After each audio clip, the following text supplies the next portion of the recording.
anggota ID dan IDAI. Mungkin sudah bersama kita. Saya izin menyapa dulu Dr. Arif. Panggilannya boleh ya, panggilnya Dr. Arif ya. Oh ya, boleh. Sudah datang ya? Ya. Oke, terima kasih banyak. Ini di rumah atau di rumah sakit, Dok? Ini sudah selesai baru dari rumah sakit. Oh, sudah di rumah ya? Baik, Ya. baik.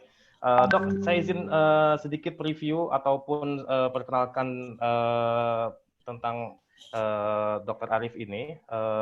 Beliau adalah lulusan dari Fakultas Kedokteran Universitas Diponegoro tahun 2002 dan menyelesaikan program pendidikan dokter spesialis anaknya pada tahun 2014.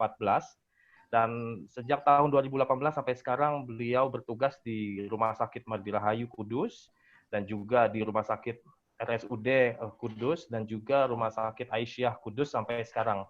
Dan nanti jika para peserta ingin menanyakan atau mengkonsultasikan hal-hal yang terkait tentang anak, khususnya baik itu tumbuh kembang anak ataupun perkembangan anak, saya izin untuk bisa share Instagramnya, boleh ya dok ya? Ini Instagramnya Dr. Arif ini ada di Arif Faiza 74. Ya, boleh. Ya, Arif Ya. Faiza 74. Atau bisa juga di follow di Facebooknya nih, Dr. Arif, di Arif Faiza. Oke. Mungkin itu kurang lebih informasi terkait tentang materi kita hari ini. Sebagai awalan, mungkin kita nanti akan minta para peserta untuk lebih banyak interaktif aja ya dok ya. Iya, betul. Oke, jadi kita nggak akan 1 jam dengerin seminar, tapi kita ingin jika bunda, ayah memiliki pertanyaan terkait anak, tumbuh kembang anak atau permasalahan anak, khususnya mungkin dari usia 0 sampai 6 tahun dan 6 sampai dengan 18 tahun itu masih dalam kategori anak. Jadi silahkan bisa langsung ditanyakan kepada Dr. Arif, dan hari ini baik itu melalui chat maupun nanti bisa langsung raise hand, dan insya Allah kita akan berikan kesempatan. Mungkin itu saja dok pembukaan dari saya. Acara ini berlangsung berkat kerjasama dengan Eduversal dan juga Partner School. Dan insya Allah agenda ini akan dibuat selama 6 bulan ke depan melalui seri-seri setiap 2 minggu. Dan ini adalah seri pertama kita, jadi selamat datang juga untuk semua partisipan. Dan buat Dr. Arif, silakan waktunya dok, kami persilakan. Oh ya. Terima kasih. Ini saya bisa share screen ya? Oh ya, baik, boleh dok, boleh.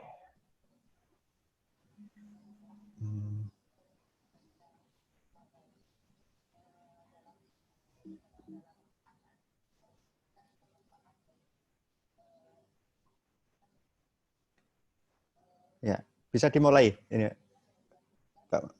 Iya, sudah kelihatan dok, screen-nya juga Sudah ya? Suara saya masuk ya?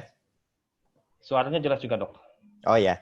Ya, terima kasih. Assalamualaikum warahmatullahi wabarakatuh.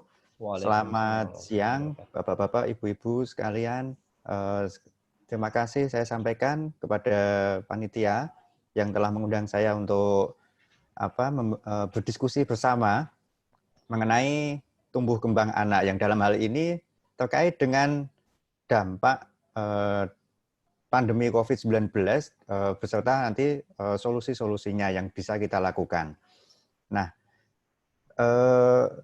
untuk ya, alhamdulillah kita bisa berkumpul di dalam acara webinar Parent Series ini. Saya sendiri itu merupakan orang tua siswa juga, anak saya di SMP Semesta ya.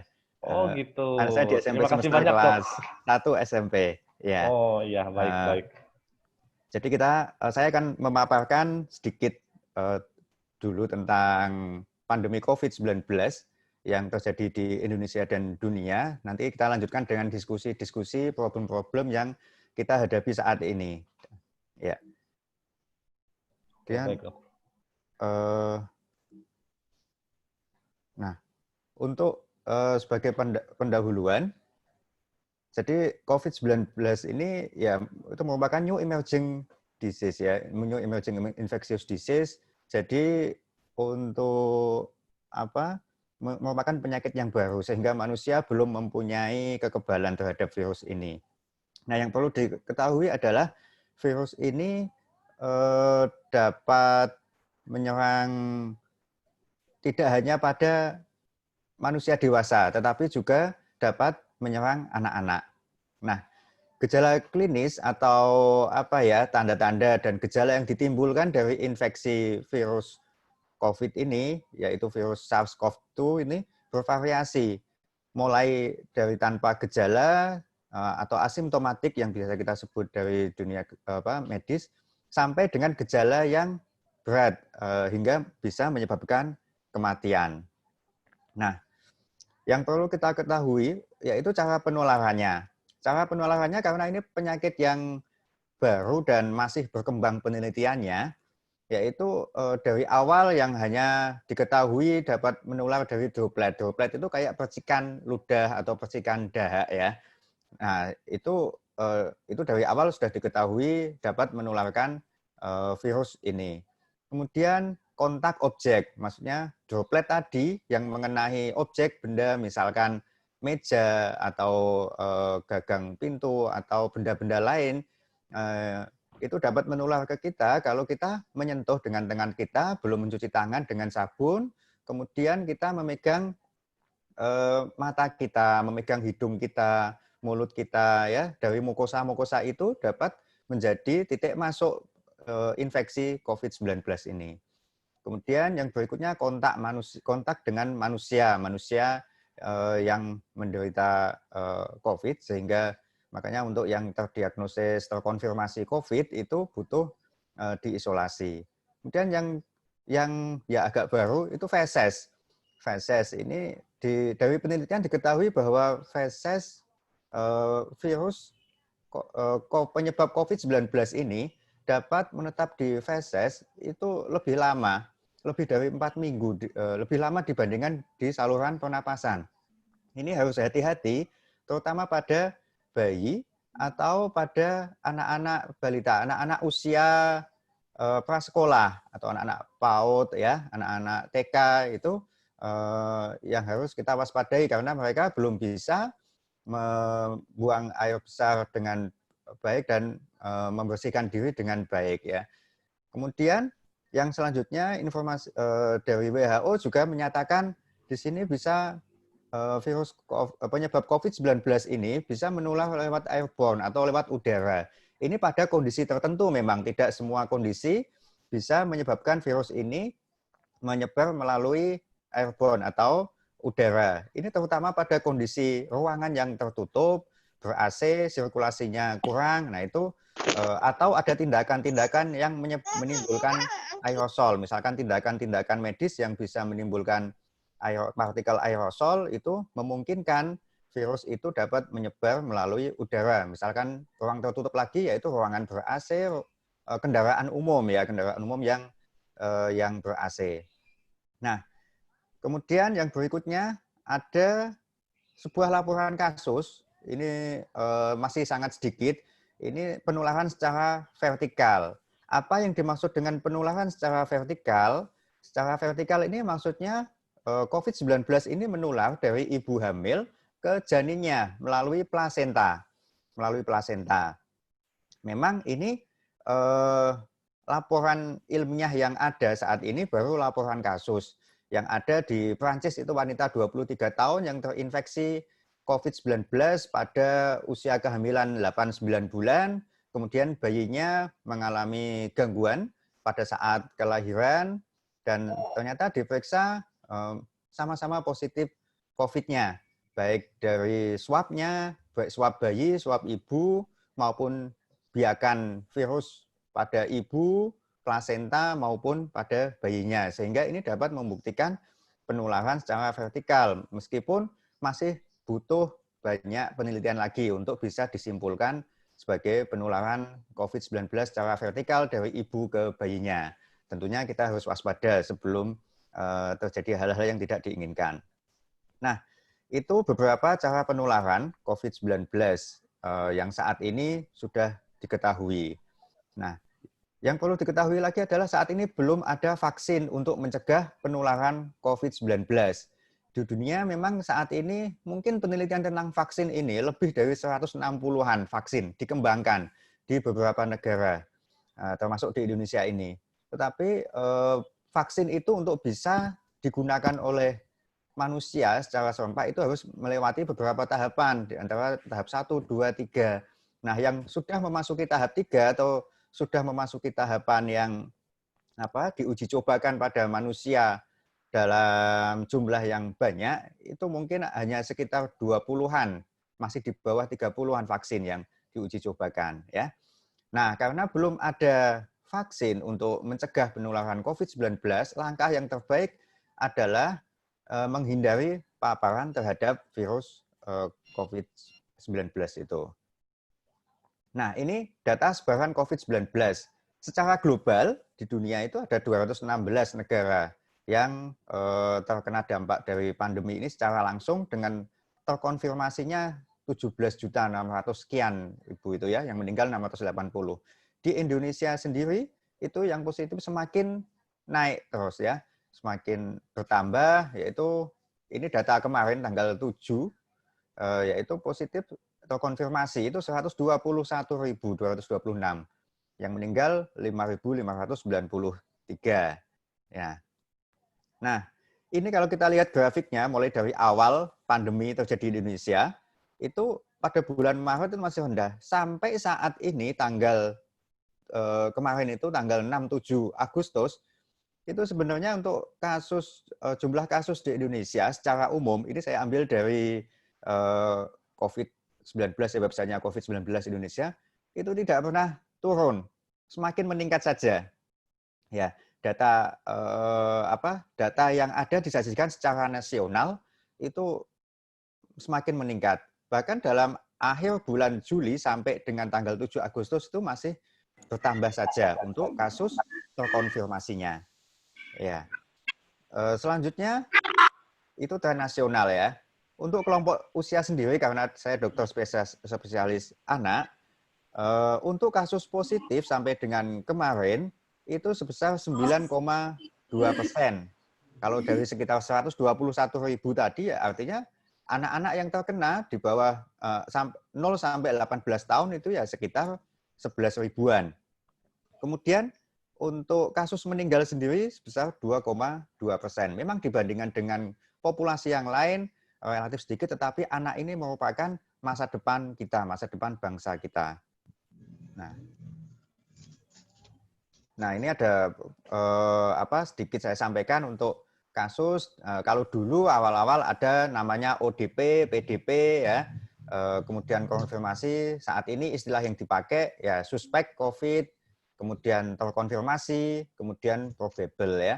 Terkonfirmasi saat ini patokan yang dijadikan dasar adalah hasil dari swab dengan PCR, bukan dengan hasil rapid test, baik itu rapid test serologi yang diambil darahnya atau rapid test yang menggunakan swab ya. Jadi swab itu bisa dilakukan dua dengan untuk rapid test maupun untuk RT-PCR itu yang untuk PCR untuk diagnostik kita. Nah, untuk selanjutnya, apa yang terjadi pada saat pandemi dan saat ini ya? Tentunya bisa terjadi perubahan besar dan dinamika dalam keluarga. Nah, ini sebenarnya satu slide ini ya yang akan kita diskusikan pada kesempatan kali ini. Bisa sakit, yang sakit bisa orang tuanya atau anaknya ya. Yang sakit bisa orang tuanya, bisa anaknya. Nah, sakit ini kemungkinannya bisa sembuh, memang sebagian besar sembuh, tetapi bisa juga meninggal. Nah, dampak yang terjadi pada orang tua ini bisa yang memungkinkan kerja di rumah bisa bekerja di rumah, tapi yang tidak memungkinkan ini yang nanti ada problem sendiri. Nah, problem lain dalam pekerjaan yaitu social dan physical distancing, yaitu banyak beberapa hambatan-hambatan, ada beberapa pekerjaan yang tidak bisa dilakukan di rumah.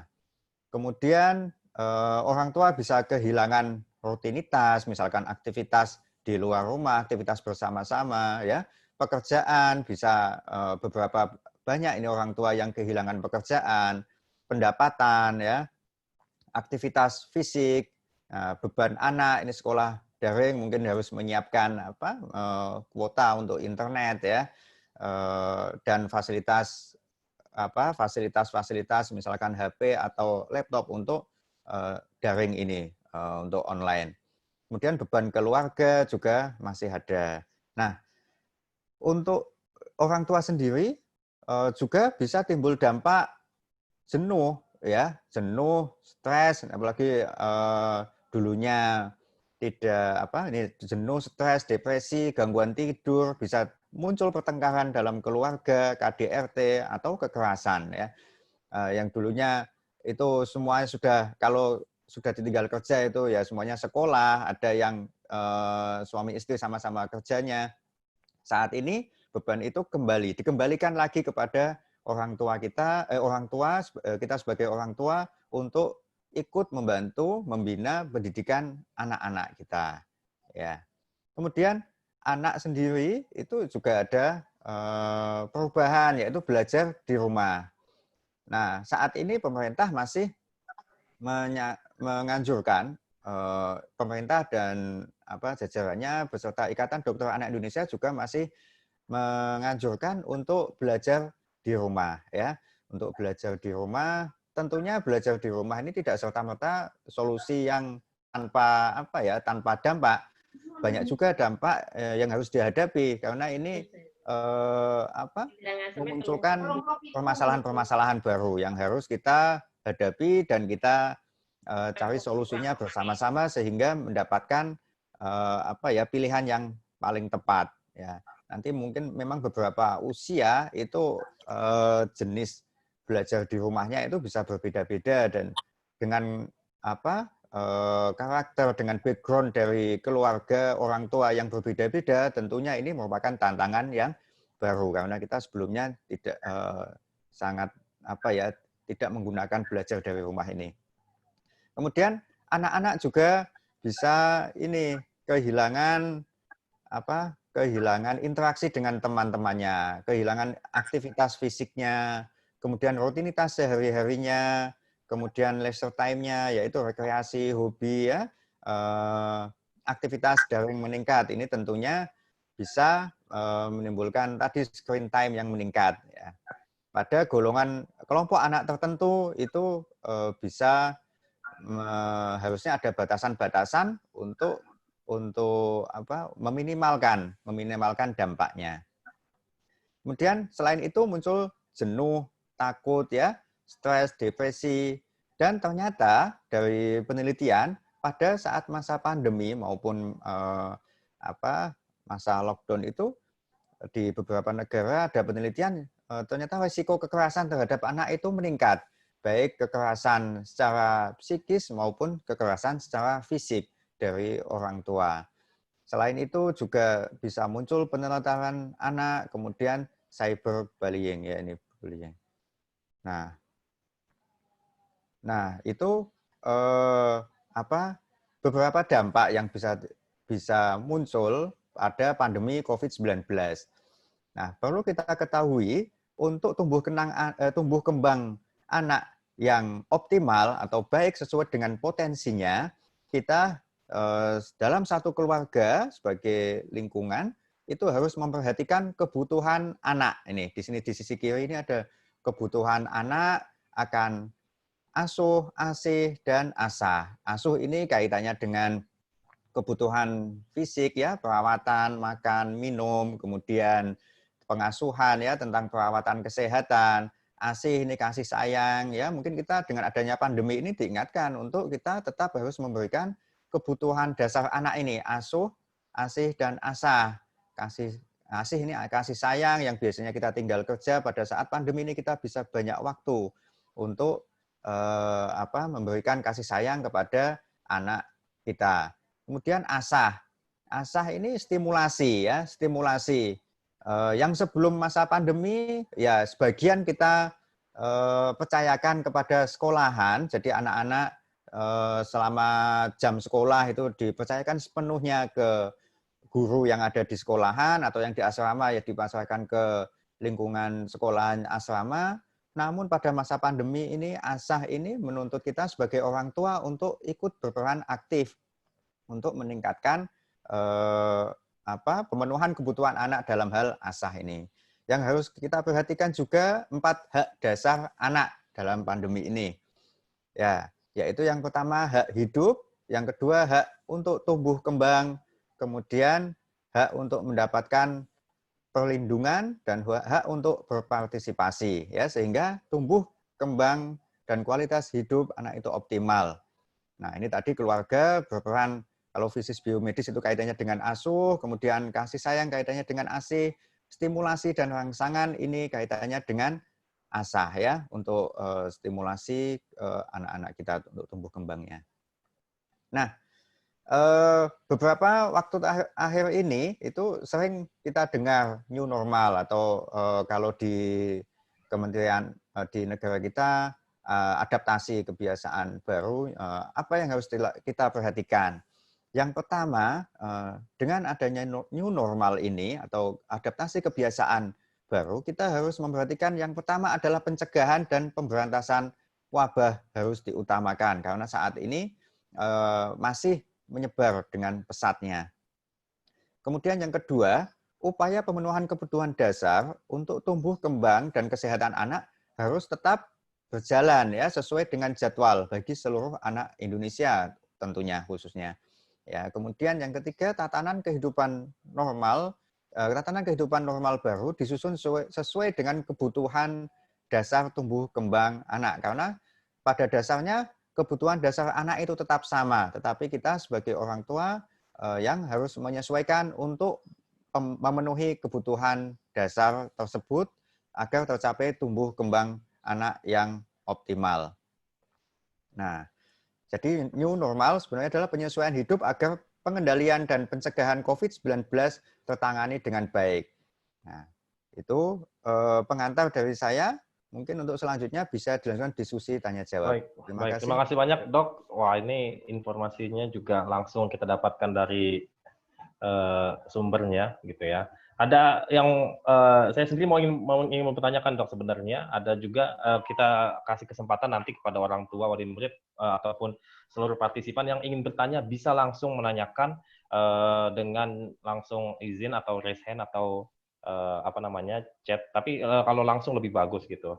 Dan saya juga ingin sapa selamat datang kembali buat para orang tua yang sudah bergabung dan juga apa namanya pimpinan staf guru, pimpinan sekolah juga dan juga seluruh sistem akademika dari sekolah partner kita. Oke Dok, ini ada satu pertanyaan mungkin sebagai awalan terkait tentang screen time tadi Dok, gitu. Jadi gadget ini kan sekarang menjadi lebih banyak waktu dihabiskan oleh anak ya untuk bermain dengan gadget.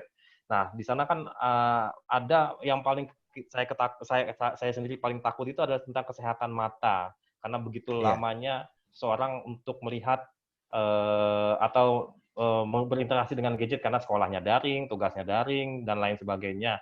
Nah ini kan saya dengar Dok ada juga tentang blue light gitu ya atau lampu atau apa sih namanya cahaya yang biru itu tuh yang paling sering untuk radiasinya ya. Apakah caranya kita pakai blue light filter atau ada kacamata anti radiasi atau ada jarak yang harus diperhatikan serta belum lagi tentang masalah duduknya anak-anak sering bungkuk terus saya sering dengar juga misalnya kalau sering bungkuk nanti tulangnya bengkok lah segala macam jadi bagaimana Dok sebenarnya yang sebetulnya dan bagaimana kira-kira solusinya Dok Oh silakan iya. Pak Arif.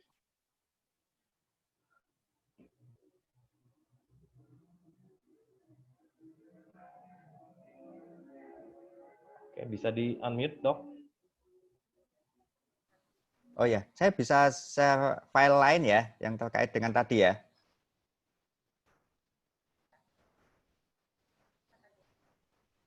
Hmm.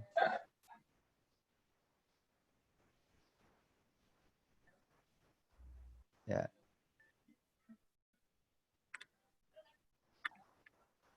Sambil nunggu ya, bagi seluruh orang tua juga, partisipan, jika ada yang ingin ditanyakan tentang anak atau masalah anak, baik itu tentang daring, karena tadi dampaknya tidak hanya kesehatan, Ya. baik itu dan sebagainya, silakan bisa disampaikan atau ditanyakan. Silakan, Dok. Oh ya, maaf saya ini bisa share file lain ya.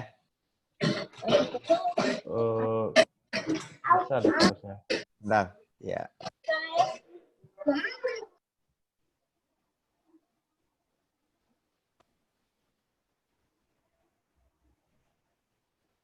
Oh ya, sudah muncul ini. Bentar, ini ada memang ada rekomendasi, memang terutama pada apa itu, pada anak-anak, terutama yang masih balita, pada anak kurang dari 2 tahun, itu memang tidak dianjurkan untuk screen time ya, tidak ada waktu untuk screen time. Kalau sudah di atas 2 tahun sampai dengan usia prasekolah itu di bawah 6 tahun, itu maksimal yaitu sekitar 60 menit, tapi tentunya dengan pendampingan. Nah, pada anak-anak usia SD sampai SMP itu sebenarnya batas maksimal yang direkomendasikan yaitu sekitar 2 jam per hari untuk screen time ini. Nah, nanti kita modifikasi, tentunya kita harus memodifikasi permasalahan tersebut. Ini yang ini kelihatan ya, yang saya share ya. Kelihatan dok, kelihatan. Oh ya, kelihatan. Jadi untuk tadi yang ditanyakan tentang sinar biru tadi ya, blue light tadi. Blue light itu beda dengan UV, ultraviolet. Kalau ultraviolet itu ada A, B, C ya. Blue light itu termasuk sinar atau cahaya yang bisa dilihat, visible light ya, tetapi intensitasnya tinggi, panjang gelombangnya pendek. Nah, ini dia bisa ditangkap oleh retina kita sehingga bisa kita lihat.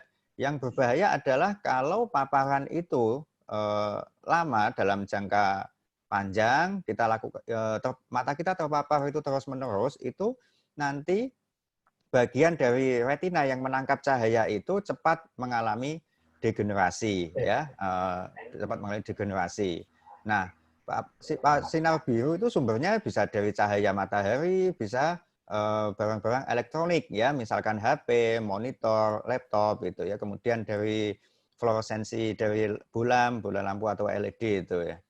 Nah, ini selain bisa menyebabkan degenerasi tadi, itu memang bisa di sini bisa menyebabkan computer vision syndrome ya.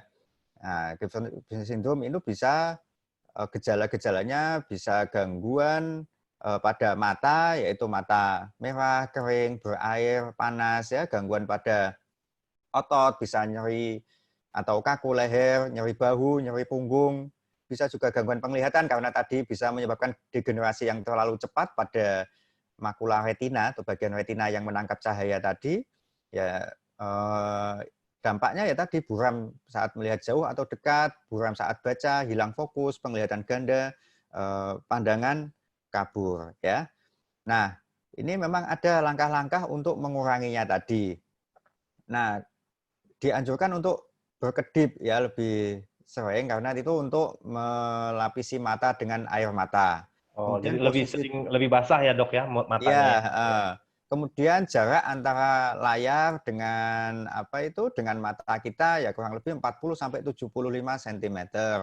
Kemudian pastikan posisi tempat duduk yang nyaman, ergonomis ya, tidak terlalu bungkuk atau tidak terlalu tegak dengkek gitu ya. Kemudian cahaya harus cukup ya, jangan terlalu gelap atau terang, nanti terlalu kontras dengan cahaya yang ada di screen kita. Kemudian kemiringan layar itu tidak boleh terlalu miring atau terlalu lurus ya. Nah, ini bisa digunakan bisa digunakan filter untuk proteksi, sebenarnya bukan radiasi ya, blue light tadi. Kan beda antara anti radiasi UV sama untuk filter blue light. Ya, nanti kalau misalkan mau beli produknya ditanyakan, ini filter untuk UV atau filter untuk blue light gitu. Jadi yang kita filter tuh justru yang blue light-nya ya dok ya? Ya, kalau dari barang-barang elektronik seperti ini, tadi yang dipancarkan adalah blue light ya, sinar biru tadi yang panjang gelombangnya pendek, intensitasnya tinggi. Nah, beda halnya kalau cahaya itu dari sinar matahari, di situ ada UV-nya juga. Di samping visible light yang bisa kita lihat. Nah, ini bisa kita pakai untuk membantu. Tetapi yang paling penting adalah aturan total waktu tadi. Nah, kalau kita tidak bisa menghindari penggunaan total waktu jam yang maksimal dalam satu hari, hendaknya kita harus memodifikasi. Jadi setiap 20 menit, aturan 20, 20, 20. Jadi setiap 20 menit mata kita harus istirahat dengan melihat jauh ya. Melihat jauh paling tidak 20 detik. Melihat jauh sejauh minimal 20 feet atau ya sekitar 6 meteran lah ya. Nah, itu. Ini mungkin nanti bisa dipraktekkan kalau pas kelas online kayaknya rata-rata 40 menit ya, Pak. Oh, beda-beda dok. Ada yang 30 menit, ada yang Oh gitu ya. tingkatnya SMP atau SD itu lebih singkat karena semakin naik tingkatannya itu waktunya semakin. Tapi maksimal rata-rata 30 menit satu Iya, jadi nanti kalau sesinya di dokter. menit ke-20 mungkin bisa bersama-sama diingatkan untuk ini, diingatkan untuk mengalihkan penglihatan Hmm. dari laptop atau dari gadget kita yang anak-anak gunakan untuk melihat jauh keluar ya, keluar rumah. Berarti ini juga bisa diinstruksikan oleh gurunya ya, Iya, ketika heeh. belajar daring, misalnya 15 menit atau 20 menit, Iya. break dulu 30 detik, tadi 20 menit, 20 detik tadi dokter Iya, bilang aturannya minimal. 20 20 20 minimal itu. Oke. Jadi 20 kalau secara teratur setiap 20 menit istirahat minimal 20 detik untuk melihat jauh sejauh 20 feet atau sekitar 6 meteran itu ya untuk melihat jauh. Itu tujuannya untuk mengistirahatkan mata kita, otot-otot mata kita ya. Untuk itu. Apalagi kalau sambil tiduran nggak boleh dok ya? Sambil tiduran tidak boleh, harusnya dengan posisi yang bagus, nanti perkembangan otot dan tulang punggungnya, tulang belakangnya kurang bagus kalau masih anak-anak ya. Oke, oke, baik. Dok, ini ada satu penanya yang raise hand tadi, Ibu Cut Marlina. Kalau dari namanya ini kita bergeser kayaknya ke Aceh nih dok, ini Cut Marlina. Mungkin bisa kita kasih kesempatan untuk pertanyaannya, silakan Ibu Cut Marlina, barangkali ingin bertanya. Ya, makasih Pak Marwaji, juga Pak Dokter. Baik. Ada yang mau saya tanyakan mengenai selama daring ini, itu kan tadi dijelasin selama daring anak-anak harus alihkan pandangan setiap 20 menit atau 40 menit ke tempat lain. Tapi yang jadi masalah itu anak saya yang SD, begitu belajar dia melihat laptop. Begitu break, dia pegang HP, main game. Gitu. Kalau sebelumnya kan nggak pernah kayak gitu. Nah, sekarang ini kayak gitu, dari laptop pindahnya ke HP. Terus pas mulai daring lagi, balik lagi gitu kan. Nah, itu yang pertama. Jadi saya minta solusinya gimana gitu ya. Terus yang kedua, mengenai pemakaian hand sanitizer. Saya pernah, mungkin karena keseringan pakai, Iya. sampai tangan saya itu terkelupas gitu. Iya. Telapak tangannya terkelupas. Jadi yang mau saya tanyakan itu, apakah bagaimana bagusnya pakai hand sanitizer, kemudian apakah itu aman dipakai untuk anak kecil, dan setelah pakai hand sanitizer itu boleh nggak kita langsung ambil makanan dan makan, karena kan kecium baunya ada bau-bau kimia gitu. Itu aja dok yang saya mau tanya.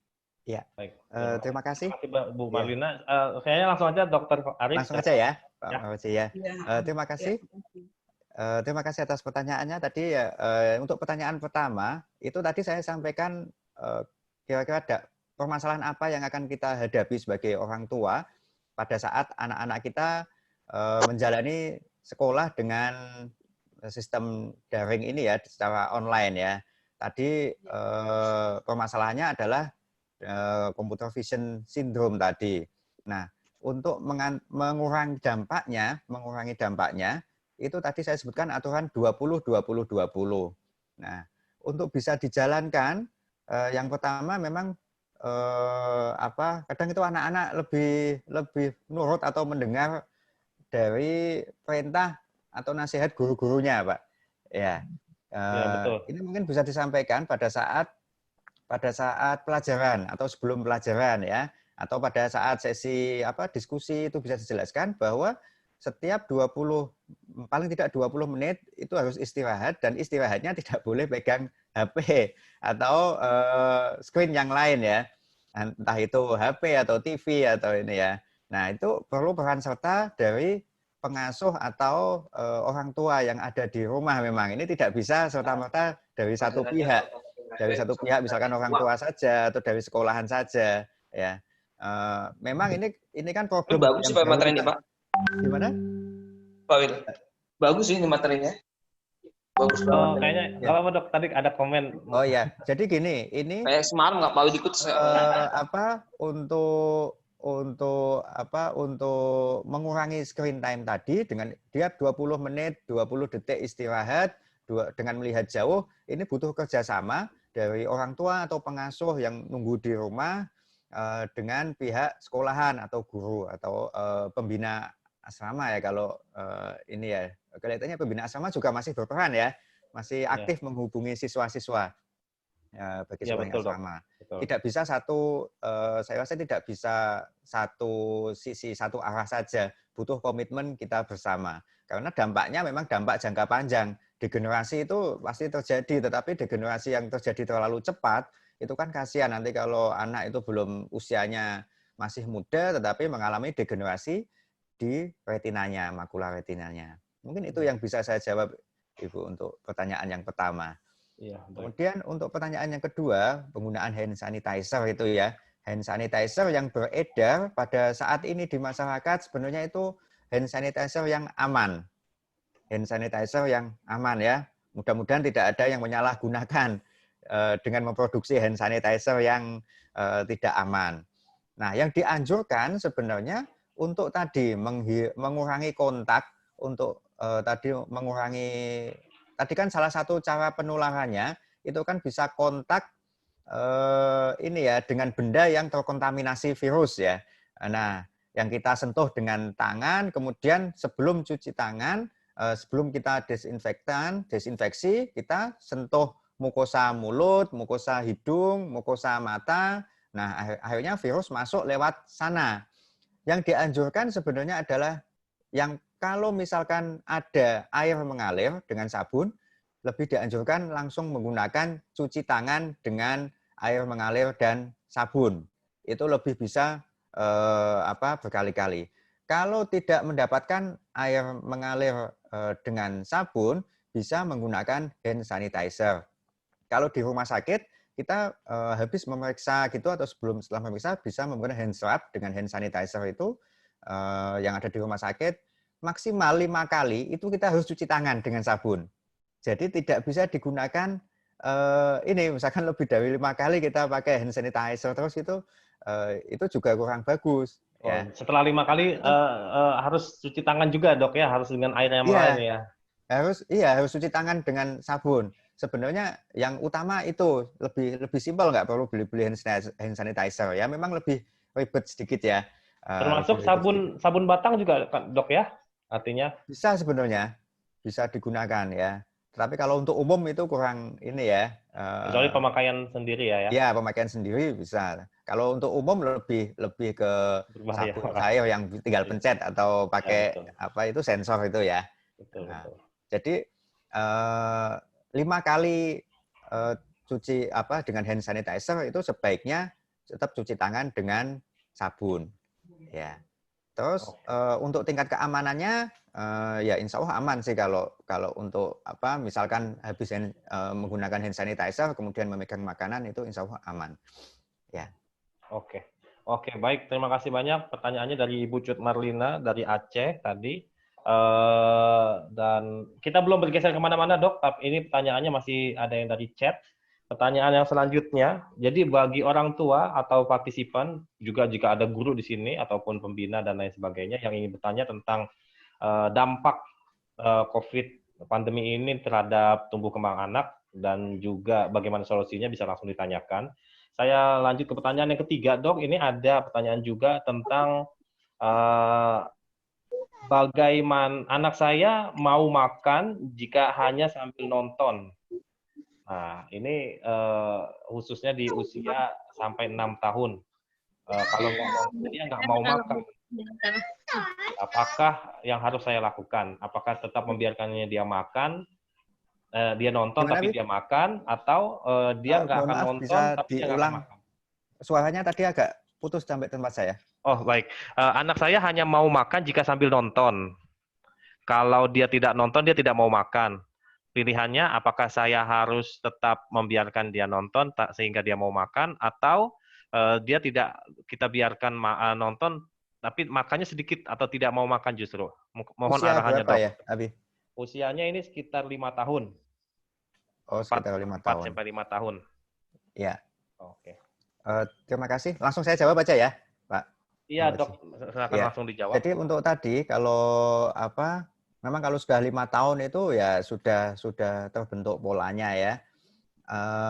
Sebenarnya latihan untuk pemberian makan yang baik dan benar itu kita mulai pada saat pemberian MPASI itu, mulai dari usia 6 bulan sampai di usia 1 tahun itu kita pembelajaran kepada anak untuk bagaimana cara makan yang baik, adaptasi pemberian makan dari yang dari frekuensinya yang hanya 1 kali sehari, kemudian meningkat sampai 3 kali sehari, dari teksturnya yang halus, kemudian sampai sedikit kasar, kemudian menjadi kasar, itu kita latih pada mulai pemberian MPASI. Memang tidak selamanya pada saat kita pembelajaran pada pemberian MPASI itu berjalan dengan baik. Pasti ada saja kendala-kendala atau tantangannya karena masing-masing anak itu lain-lain ya.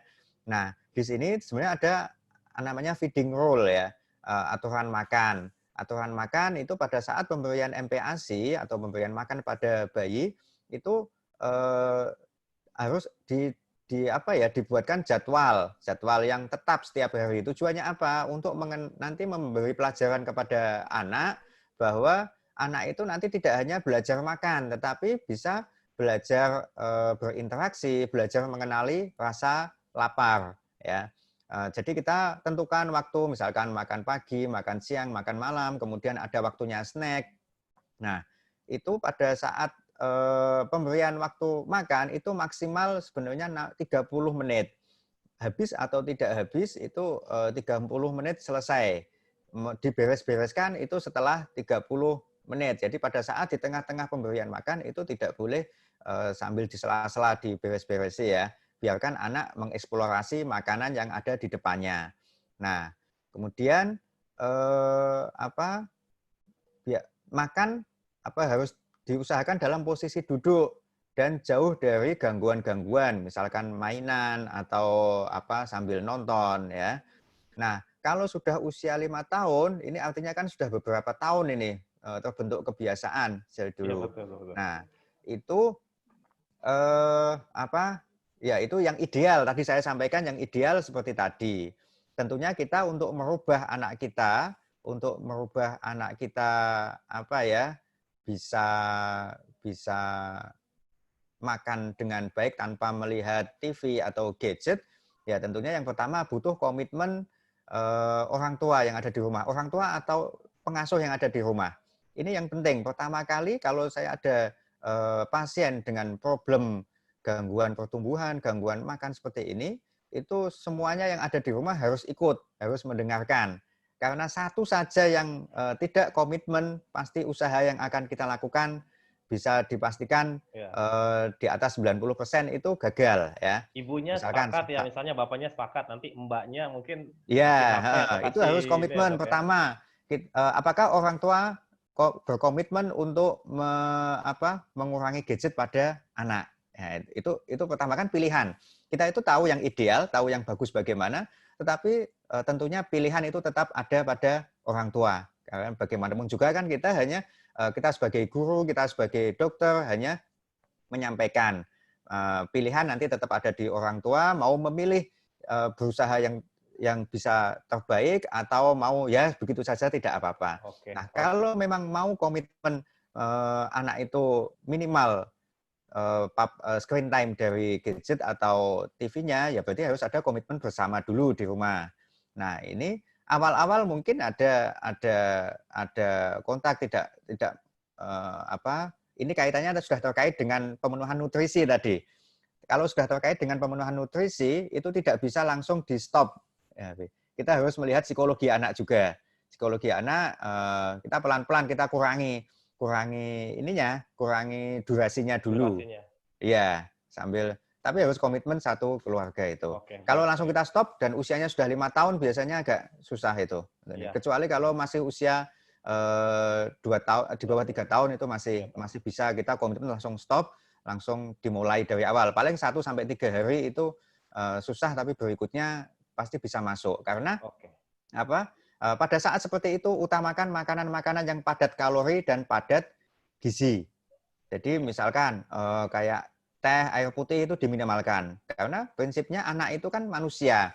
Manusia itu pada saat haus ya dia akan mau minum yang ada di depannya. Yang kita berikan minuman jenisnya apa ya tergantung orang tua atau pengasuh. Anak itu kalau lapar pasti mau makan.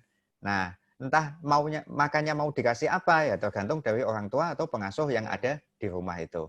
Yang kita pakai adalah prinsip itu. Jadi anak itu ya seperti kita pada saat haus pengen minum, pada saat lapar pengen makan. Oke, baik. Terima kasih, Dok. Kita tahan dulu, Dok. Ada satu pertanyaan, ada satu orang tua juga. Kita bergeser dari Aceh ke Medan. Ini kalau saya tidak salah dari Ibu Sari Qurratul Aini, dia raise hand. Mungkin silakan kepada Ibu Sari, bisa langsung. Ya, terima kasih Pak Marwaji. Assalamualaikum warahmatullahi wabarakatuh. Waalaikumsalam warahmatullahi wabarakatuh. Terima kasih Dokter Arif Faiza, informasinya sangat bermanfaat sekali. Pertanyaan saya, di era pandemi sekarang dengan situasi sekarang yang sepertinya peningkatan kasus juga semakin tajam. Sebenarnya persyaratan anak-anak itu bisa sekolah lagi seperti apa? Apakah memang harus kasus sama sekali sudah 0, anak-anak bisa sekolah lagi? Karena di era new normal sekarang, saya lihat beberapa sekolah di beberapa daerah itu sudah masuk seperti biasa. Nah, dengan kondisi sekarang, yang kedua pertanyaannya, dengan kondisi sekarang, kira-kira nih estimasinya kapan semuanya bisa berjalan normal lagi dan anak-anak bisa sekolah. Ya. Terima kasih Dokter Arif. Terima kasih. Terima kasih. Ya, ini, Dok, langsung saja Dok, silakan. Ya, ini Bu Sari Qurratul Aini ini dokter ini Pak Marwaji. Ini teman saya waktu S1 dulu.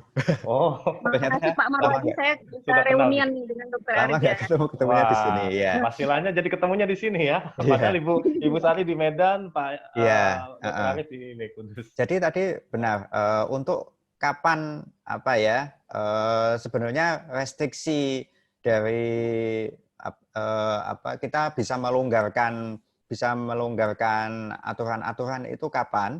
Sebenarnya yang pertama kalau kita sudah bisa mengendalikan wabah ya. Mengendalikan wabah itu sebenarnya ada parameter-parameternya. Jadi bagaimana nanti RT-nya, ada incidence rate-nya, bagaimana ya itu ada beberapa item itu. Saya ada slide-nya tapi nanti kalau saya paparkan itu ya, makan waktu nggak ya? Gimana Pak? Atau saya jelaskan langsung saja? Jelaskan langsung, Dok, nggak apa-apa. Masih ada 2 pertanyaan. Jadi gini, wabah itu harus terkendali. Wabah itu harus terkendali, ya salah satunya harus dilihat dari tadi itu penambahan jumlah kasus positifnya itu sebisa mungkin 0 ya. Ini parameternya biasanya dihitung dalam 2 minggu ya. Dalam 2 minggu terakhir itu bisa terkendali, tidak bertambah, terutama dalam 2 minggu terakhir. Kemudian untuk masyarakat sudah terbiasa dengan protokol kesehatan untuk pencegahan COVID-19 dengan era new normal. Saat ini kan masyarakat juga kalau kita lihat sudah semakin bosan ya dengan aturan-aturan yang ada, pengen bebas ke sana kemari tanpa aturan-aturan yang mengikat ya. Karena memang pada saat pandemi ini tidak ada kejelasan selesainya sampai kapan ya tergantung doa kita dan tergantung dari sikap kita untuk menghadapi pandemi ini. Terus yang berikutnya, kalau kapasitas fasilitas kesehatan kita, paling tidak kalau diputuskan untuk bisa sekolah tatap muka, kapasitas fasilitas kesehatan kita itu harus sudah kuat, Pak Mawaji. Jadi misalkan kapasitas untuk pemeriksaan RT-PCR kita untuk swab itu harus 30 kali lipat dari jumlah yang terkonfirmasi, jumlah yang sakit. Artinya apa? Itu nanti kapasitas itu cukup untuk kita lakukan apa ya? Untuk bisa kita lakukan screening kalau misalkan ada satu anak didik yang sudah masuk tadi, atau staf atau guru atau pegawai yang ada di sekolah itu ada yang positif, Pak. Tentunya kita harus tracing semuanya itu. Nah, itu kan membutuhkan ya, fasilitas kesehatan ya, kemampuan dari fasilitas kesehatan tersebut. Kemudian yang berikutnya yang tidak kalah pentingnya tadi dari upaya pencegahan, pengendalian, kemudian dari masyarakat, kemudian dari fasilitas kesehatan, kemudian juga fasilitas kesehatan di samping kemampuan untuk PCR-nya yang sudah mampu banyak, juga harus bisa menyediakan ini tempat isolasi atau karantina yang yang bagus ya, untuk anak-anak yang tadi kalau misalkan terjadi wabah di situ kan terjadi muncul lagi bisa terkarantina dengan baik. Nah, yang berikutnya untuk bisa dilakukan sekolah tatap muka ini yang ideal adalah sekolah itu harus bisa menciptakan lingkungan yang bisa menerapkan protokol pencegahan dan pengendalian dari wabah COVID itu sendiri. Misalkan di sekolahan itu sudah tersedia tadi di lingkungan sekolah harus kelasnya itu diatur sedemikian rupa sehingga tidak tertutup sirkulasinya, pencahayaannya ya. Itu sudah, terus tempat duduk anak-anak, kemudian aturan penggunaan masker, cuci tangan, kemudian bagaimana kalau ada staf sekolahan atau guru yang keluar dari sana masuk kembali bagaimana, itu ada aturan-aturan yang jelas untuk upaya pencegahan dan pengendalian dari wabah COVID ini. Itu yang ideal baru bisa dilakukan. Kalau dari IDAI sendiri paling tidak sampai akhir tahun itu sebenarnya kita masih paling cepat itu sampai akhir tahun baru bisa dilakukan. Itu yang ideal. Tapi kalau kita melihat sudah ada sekolahan yang masuk, tentunya kita ya itu kan saudara kita juga ya. Walaupun aturan dari atas itu dari profesi, dari pemerintah itu belum mengizinkan, tetapi kalau sudah ada ya kita tidak boleh menutup mata juga. Di situ tentunya ada resiko timbulnya klaster baru, misalkan di Pondok atau di SD di Tegal itu kemarin beberapa hari yang lalu ada ya yang positif, kemudian sekolahnya sempat ditutup lagi, kemudian di tracing ada beberapa guru dan murid yang di tracing itu. Nah, itu yang beberapa hal penting yang harus kita perhatikan kalau mau sekolah tatap muka secara langsung. Kalau sekolah asrama lebih detail lagi nanti. Ya. Secara epidemiologi ada daftarnya. Ada daftar tiliknya untuk dianggap bisa mengendalikan itu yang seperti apa. Baik. Mudah-mudahan kita semua berharap dan berdoa segera selesai, Dok, ya pandemi ini dan kita bisa. Ya, amin. Yang paling diharapkan segera bisa terwujud adalah ini vaksin itu. Nah, kalau sudah ada vaksin mungkin kita lebih bisa fleksibel meskipun harus tetap menerapkan protokol kesehatan. Sejauh ini, Dok, perkembangan vaksinnya bagaimana, Dok? Sudah sampai atau masih berapa lama gitu? Tadi mungkin sudah saya sampaikan juga, untuk vaksin itu hampir setiap negara itu mengembangkan vaksin. Mungkin di dunia ini pengembangan vaksin ada lebih dari 160 ini. Tetapi kan untuk bisa dipakai oleh manusia secara serentak itu harus melewati 3 tahapan. Saat ini yang sudah masuk tahap ketiga, yaitu yang diuji cobakan secara massal di manusia, itu ya sekitar 20-30-an yang sudah masuk uji coba tahap ketiga. Nah, kenapa sulit? Karena vaksin COVID-19 ini penyebabnya adalah virus SARS-CoV-2. Ini virus RNA yang mutasi strain-nya itu sangat cepat. Saat ini strain yang sudah diketahui sudah ratusan. Ya. Seperti itu, sehingga karena ada ratusan ya pengembangan vaksinnya itu mungkin berbeda-beda di setiap tempat. Kalau dari 20 tadi yang sudah sampai tahap ketiga, Dok, kira-kira paling cepat tuh berapa bulan atau berapa tahun? Atau ada hitungan minggu nggak atau bulan gitu mungkin, Dok, kira-kira? Ya, itu tergantung nanti apa yang digunakan ini ya. Biasanya kan ada relawan-relawan yang bersedia digunakan untuk sampel ya. Paling cepat ya ini ya awal tahun depan kalau misalkan banyak relawan yang mau dan karena kalau jadi relawan yang disuntikkan vaksin itu kan dia karantina juga ya, tidak boleh bebas apalagi di area yang terus ya. Ini COVID-nya banyak seperti ini makin meningkat terus ya. Iya, oke, baik. Oke, tahan dulu, Dok. Ada lagi kita beralih ke Bapak Sofian Z. Mungkin kepada Bapak Sofian Z, silakan untuk menyampaikan pertanyaannya. Assalamualaikum warahmatullahi wabarakatuh. Waalaikumsalam. Telah memberikan saya sedikit kesempatan untuk bertanya. Jadi seperti ini, Dok.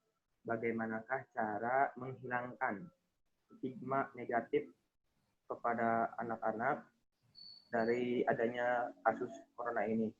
Bahwa saya pernah baca di internet dan lain-lain, pada anak bawah 6 tahun itu corona itu dapat mengganggu tumbuh kembang dasar yang kemampuan motorik, kemampuan bicara, bahasa, dan kemampuan personal mandirian. Sementara pada anak di usia di atas 6 tahun, nah mungkin anak-anak masa sekolahan seperti ini, siswa-siswa ini akan mengganggu tumbuh kembangnya dalam aspek perilaku dan kecerdasannya. Nah, itu bagaimanakah solusinya, Dok, agar memberikan pencerahan kepada anak-anak dan menghilangkan stigma negatif bagi para ayah-ayah, bagi para bunda-bunda di sini di grup. Terima kasih. Oh ya. Terima kasih. Saja. Bisa langsung dijawab, Pak Mahfudz? Ya, bisa langsung dijawab. Tadi juga kami mengucapkan terima kasih dulu, Dok, pada Ibu Sari atas pertanyaannya. Mudah-mudahan tadi terjawab ya. Iya. Terima kasih atas pertanyaan yang berikutnya dari Pak Sofian ya.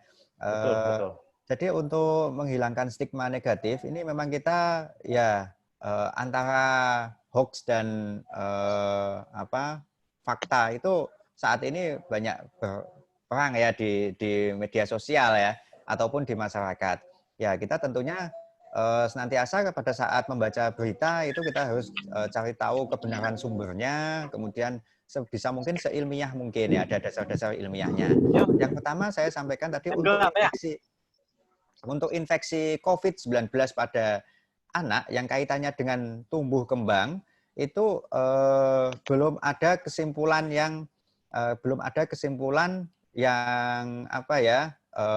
jelas kalau infeksi COVID-19 itu langsung berpengaruh terhadap gangguan perkembangan dari anak. Itu yang pertama.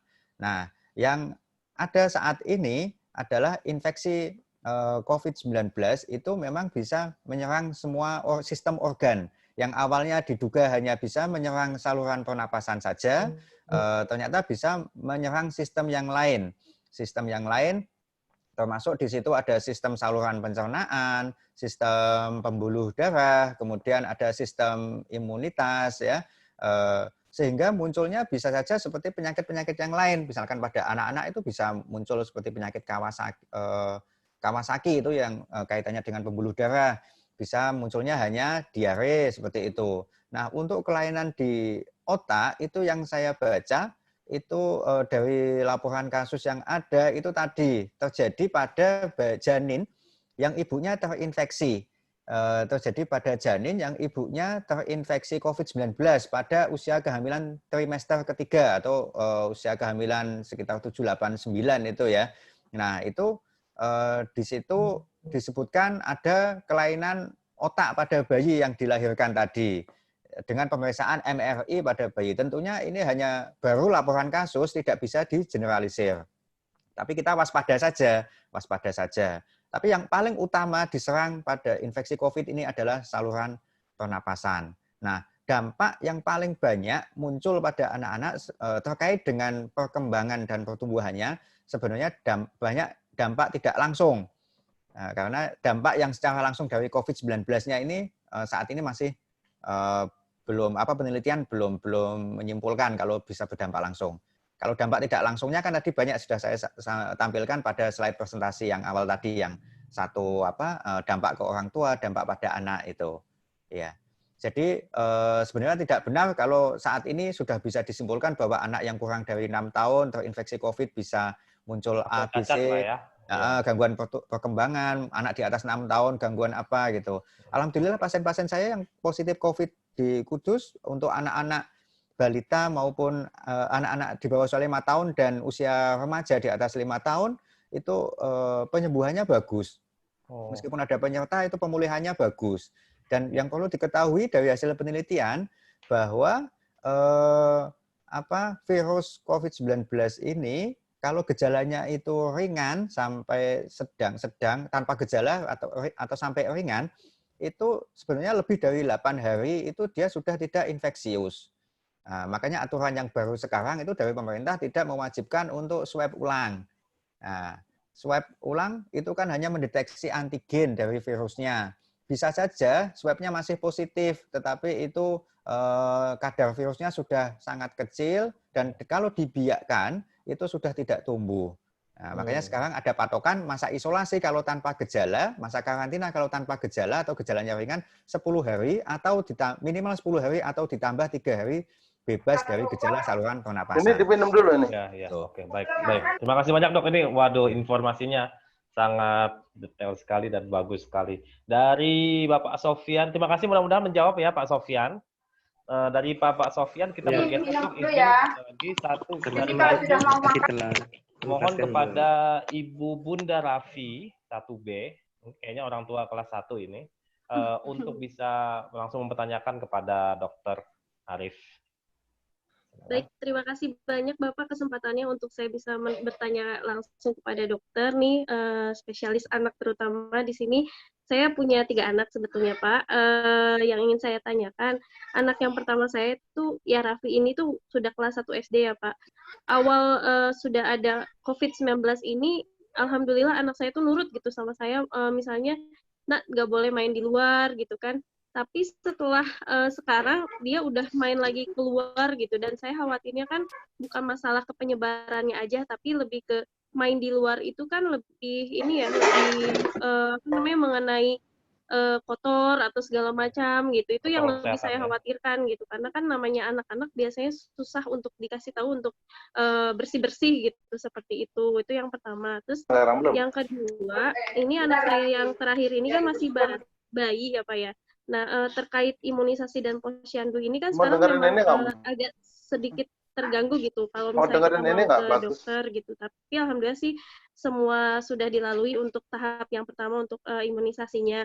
Akan tetapi di sini ada pengaruh ke berat badan anak saya yang ketiga, yaitu yang bayi ini. Jadi di antara anak saya yang ketiga ini memang yang tahapan untuk naik berat badan yang agak susah ini yang ketiga ini Pak gitu. Kalau misalnya saya terakhir datang ke posyandu itu dikatakan bahwa masih beratnya itu masih di bawah garis hijau kalau di buku imunisasi itu gitu. Jadi hijaunya masih hijau muda.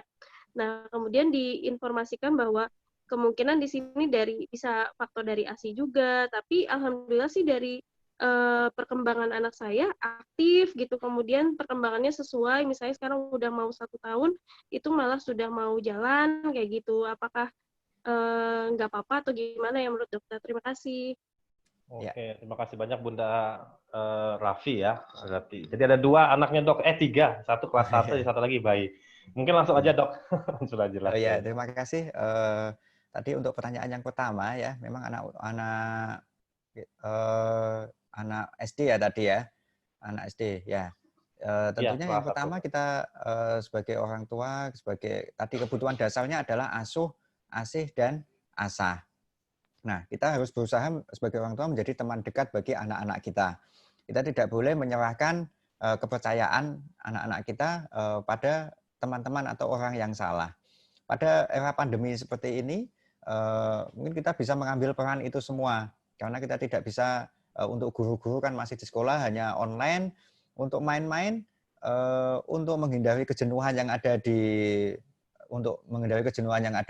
rumah, mungkin sudah permainan permainan-permainan yang interaktif ada di rumah sudah dicoba macam-macam, kok akhirnya anaknya jenuh, ya tidak ada salahnya bisa kita ajak anak-anak keluar lingkungan rumah, tetapi ke area yang tidak padat kerumunan orang. Itu mungkin bisa untuk refreshing, misalnya ke daerah apa ya, pegunungan, sawah atau mana. Kita bermain bersama di situ dengan anak-anak kita. Nah, ini tentunya meskipun nanti ada kotor, ini kan dalam pantauan kita. Lain hanya kalau kita lepas dengan bermain dengan orang lain yang kita tidak tahu asal kesehariannya bagaimana, penjagaan kebersihannya bagaimana, itu lebih berisiko. Jadi kalau menurut saya kalau sudah kepepet tidak, memang saking bosannya di rumah karena sudah berbulan-bulan ya, itu bisa dicoba tadi, tetap kita sebagai teman berusaha mendampingi anak kita berperan sebagai teman anak-anak kita untuk bermain di luar. Tentunya kalau dalam pengawasan kita main-main di luar itu kan kita lebih tahu dan lebih terjaga untuk anak-anak kita itu. Ya. Yang kedua berarti Dok? Modifikasi untuk anak yang kedua, yang ketiga ya, anak ketiga ya, pertanyaan kedua ya. Nah, pada masa pandemi ini sebenarnya dari Kementerian Kesehatan dan rekomendasi IDAI untuk menunda imunisasi itu hanya terjadi pada akhir bulan Maret, pertengahan bulan Maret saja waktu itu, awal-awal pandemi di Indonesia. Pada akhir Maret itu sebenarnya rekomendasinya sudah berubah. Dari Kementerian Kesehatan maupun dari Ikatan Dokter Anak itu sudah berubah. Imunisasi tetap diberikan sesuai dengan jadwalnya. Mungkin penerapan di daerah masing-masing itu bisa berbeda-beda ya, karena ya ketakutan dari orang tua, ketakutan dari petugas kesehatannya, ya itu bisa berpengaruh di situ. Mungkin ada kebijakan-kebijakan lokal, yang ini kan masing-masing daerah mungkin beda-beda. Ya, tapi secara nasional itu sebenarnya tetap diberikan, dan secara keilmuan tidak masalah. Kalau anak itu sudah terinfeksi COVID, ya ditunggu sembuh, selesai karantina, dilanjutkan imunisasi. Nah, tadi untuk pertumbuhannya itu sebaiknya tidak hanya dilihat pada, bukan zona ya ini ya, buku KMS-nya itu lembar KMS-nya itu tidak hanya dilihat ini masuk hijau tua, hijau muda, kuning atau merah. Tidak hanya seperti itu, tetapi harus dilihat posisi potensinya dari titik berat badan. Misalkan ini saya bicara untuk berat badannya. Titik berat badan pada baru lahir itu posisi di mana, berarti dia potensinya adalah di area warna itu. Nah, itu diupayakan semaksimal mungkin sesuai dengan area potensinya tersebut. Artinya kenaikannya sesuai dengan grafiknya juga Dok ya? Nah, sesuai dengan grafiknya. Jadi tidak jangan tadinya kurus banget, habis itu naik, grafiknya melonjak ke hijau banget gitu ya? Ya, itu kalau males bawa-bawa buku KIA kemana-mana, sekarang itu sudah ada aplikasi resmi dari Ikatan Dokter Anak Indonesia, bisa di-download gratis kayaknya. Bisa di-download gratis, pakai aplikasi Primaku. Primaku. Dok, izin mungkin bisa di chat ya, Bapak? Oh iya, ini bisa untuk itu ya. Android atau Apple atau semua sudah bisa Dok? Mana ya, sebentar. Ini jadi kalau kalau yang susah bawa buku-buku sekarang silakan di-download ya di aplikasi ini ya. Iya. Saya ngetik ke ini ya, Pi ya. Di chat aja Dok, chat grup atau grup ya yang di bawah. Saya kok nggak bisa ke all ya? Oh, bisa, harusnya everyone in the meeting. Oh, malah ke saya. Oh, atau chat ke saya Dok, nanti saya chat. Ya, ini sudah masuk belum ya? Oh ya, ini aku. Oke, baik, sebentar. Ya, ini bisa di-download, di-download apa? Ini ya, gratis kayaknya untuk Android ya. Android, itu nanti ya? Di situ ada pengingat untuk jadwal imunisasi, untuk perkembangannya itu bisa selanjutnya itu tahapannya apa saja, kemudian untuk apa? Untuk pertumbuhannya bagaimana, untuk tinggi badannya, berat badannya. Memang ini saat ini belum bisa untuk bayi yang lahir prematur. Untuk bayi yang lahir prematur pakai usia koreksi. Usia koreksinya nanti usia tanggal lahirnya sementara dimasukkan sesuai dengan tanggal lahir. Tanggal lahirnya dimasukkan sesuai dengan tanggal perkiraan lahirnya. Ya, karena ini hanya mengakomodasi anak-anak yang lahir cukup bulan. Ya, untuk anak-anak yang prematur belum bisa masuk langsung, harus pakai modifikasi. Oke, Ya. baik. Tahan dulu dok. Sebenarnya waktu kita sudah selesai, tapi ada satu pertanyaan lagi dok sebenarnya. Boleh izin? Ya, Ya. boleh. Ini pertanyaan ini datang dari Bunda mana tadi? Kok hilang jadinya? Devia kalau saya tidak salah ya, Bunda Devia atau Mama Devia. Silakan Ibu kalau masih berkenan untuk bertanya, bisa langsung disampaikan kepada Dr. Arif barangkali. Oke, baik ya, Pak ya. Memargi, terima kasih. Terima kasih dok atas sharing hari ini, sangat bermanfaat buat kami selaku orang tua. Pertanyaannya langsung saja, sebelum pandemi ini anak saya menyukai aktivitas olahraga terutama renang dok. Jadi semenjak pandemi, aktivitas renang itu kita berhentikan, kita vakum. Kira-kira dalam kondisi seperti ini aman tidak? Atau ada alternatif lain untuk mengganti aktivitas olahraga anak? Jadi anak tidak begitu jenuh dok. Itu yang pertama. Pertanyaan kedua dok, saya melihat bahwa selama masa pandemi ini anak saya mengalami perubahan perilaku. Jadi perilaku dalam artian begini dok, ketika kita ajak untuk keluar untuk menghilangkan kejenuhan, dia seperti ada semacam ketakutan ketika berinteraksi di kondisi ramai. Jadi dia seperti mengalami, oh nanti alah mah kalau misalnya kita ajak yuk keluar, dia lebih lebih menarik diri dok untuk tidak mau beraktivitas di luar karena ketakutan dok. Itu bagaimana dok caranya? Oke, itu aja dok pertanyaannya. Baik, terima kasih Bunda Devia untuk pertanyaannya. Silakan dokter. Ya, terima kasih untuk pertanyaan yang pertama tadi untuk olahraga ya. Olahraga memang kalau renang sebenarnya masih dibolehkan kalau renangnya tidak di tempat umum, ya. Atau pada saat itu tidak ini ya, pakai kolam renang pribadi atau di tempat sendiri itu nggak masalah kalau untuk renang ya. Nah ini juga melihat status tempat tinggal kita, maksudnya status di daerah kita untuk COVID-nya itu penambahan kasusnya itu banyak atau tidak, atau sudah mulai terkendali untuk pencegahan dan pengendalian wabah COVID-nya ya. Kalau masih belum terkendali, tidak dianjurkan untuk berenang di tempat renang yang umum gitu. Apalagi kalau di situ banyak ini ya, banyak yang renang di sana. Ya. Kalau misalkan tempat renangnya itu lebih private itu tidak masalah. Nah, bisa saja diganti dengan olahraga yang lain. Aktivitas fisik pada anak itu paling tidak kan minimal itu 30 menit aktivitas dalam 3 kali seminggu ya, 30 sampai 60 menit 3 kali dalam seminggu. Nah, ini paling tidak kalau kita tahu hitung-hitungannya itu tidak boleh aktivitas olahraga yang berat. Aktivitas olahraga yang berat itu biasanya denyut jantungnya mencapai zona denyut jantung di zona 5, artinya itu lebih dari 90% denyut jantung maksimal anak kita. Denyut jantung maksimal itu ya ini 220 dikurangi usia dalam tahun. Itu 100% denyut jantung maksimal kita. Nah, olahraga pada masa pandemi ini sebaiknya hanya di zona denyut jantung zona 2 sampai zona maksimal zona 4. Zona 4 itu ya di bawah, masih antara 80 sampai di bawah 90%. Bisa diganti dengan olahraga jalan kaki atau jogging di sekitar rumah. Nah, lebih bagus dipilih kalau misalkan ada zona kosong atau zona hijau yang sepi, bisa dipilih ke sana. Nah, untuk ketakutan aktivitas di luar, itu tentunya memang bukan ketakutan yang tanpa alasan. Kalau daerah wilayah kita, wilayah tempat tinggal kita itu masih belum terkendali COVID-nya, apalagi setiap hari itu masih bertambah saja, memang untuk anak-anak tidak dianjurkan untuk keluar rumah, apalagi ke tempat area-area yang banyak kerumunan orang.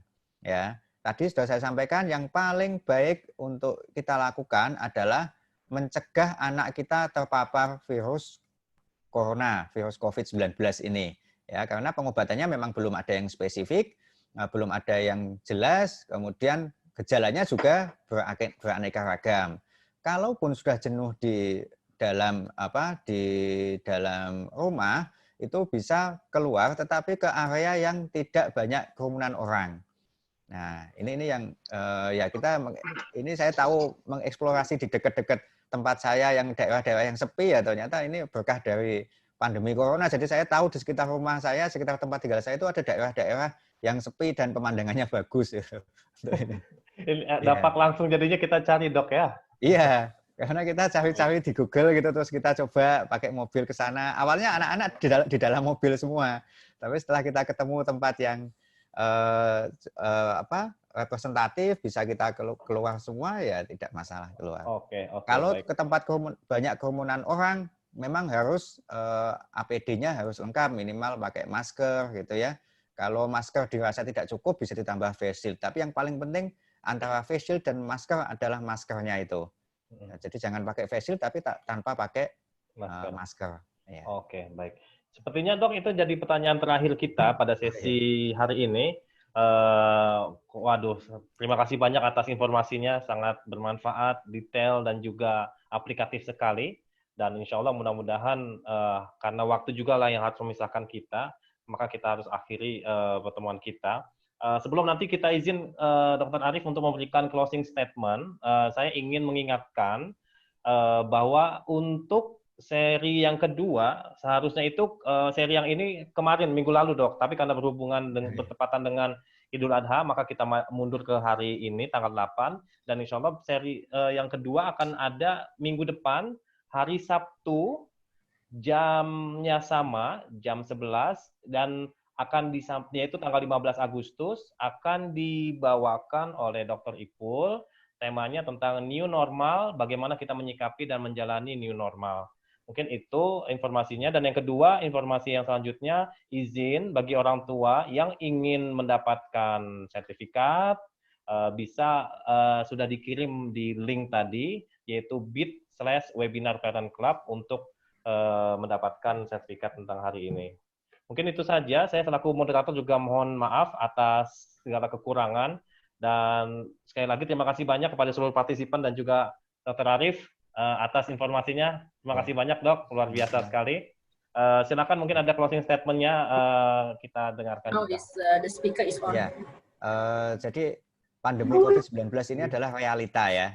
Realita yang harus kita hadapi bersama. Yang mengalami ini tidak hanya Indonesia saja, tetapi semua negara di seluruh dunia itu menghadapi ini.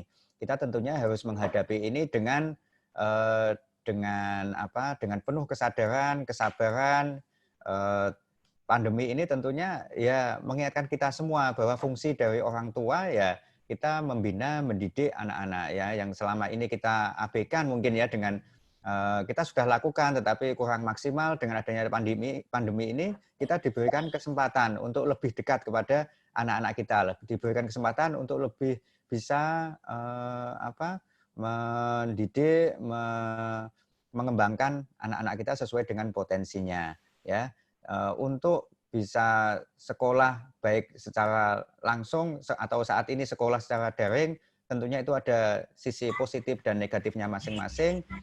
Tentunya permasalahan yang ada saat ini kita harus mengutamakan kebutuhan dasar anak kita. Kebutuhan dasar anak yang paling penting, kebutuhan dasar dan hak anak. Hak anak yang paling utama adalah hak untuk hidup dulu, sambil nanti bisa kita kembangkan untuk belajar sesuai dengan situasi dan kondisi yang apabila sudah memungkinkan tentunya kita harapkan bersama bisa belajar secara offline, secara berhadapan langsung. Itu saja, mudah-mudahan pandemi ini segera dapat teratasi ya. Amin, amin, amin, insya Allah. Terima kasih banyak, Dok. Sehat-sehat terus di sana, Dok. Mudah-mudahan salam untuk keluarga juga dan juga untuk seluruh partisipan. Terima kasih banyak sudah berkenan hadir dan semoga Bapak Ibu semua sehat-sehat selalu. Sampai ketemu lagi di seri yang kedua. Billahi taufiq wal hidayah. Assalamualaikum warahmatullahi wabarakatuh. Waalaikumsalam. Waalaikumsalam warahmatullahi wabarakatuh. Waalaikumsalam warahmatullahi wabarakatuh. Terima kasih banyak, Dokter. Terima kasih banyak, Dokter. Sama-sama. Terima kasih, Dokter. Terima kasih, Dok. Terima kasih banyak, Dok. Terima kasih, Dokter. Terima kasih, Dokter Arif.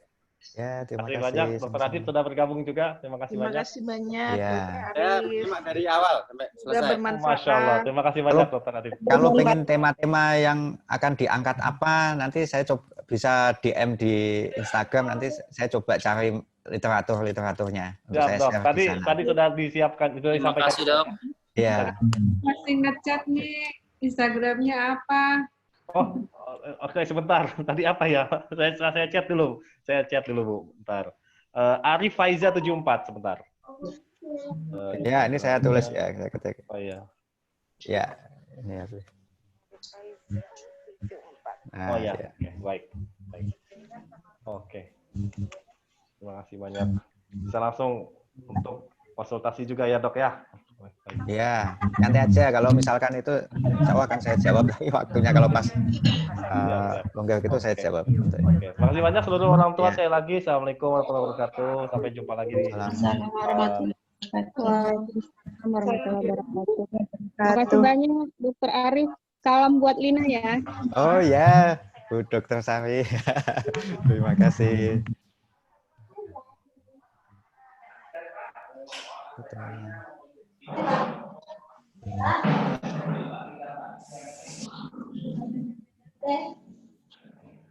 Oh, ada Adib Abi ya. Dokter Adib Gunawan. dari awal nyimak katanya. Bu Dokter Sari ternyata orang tua siswa ya? Iya, ternyata orang tua siswa.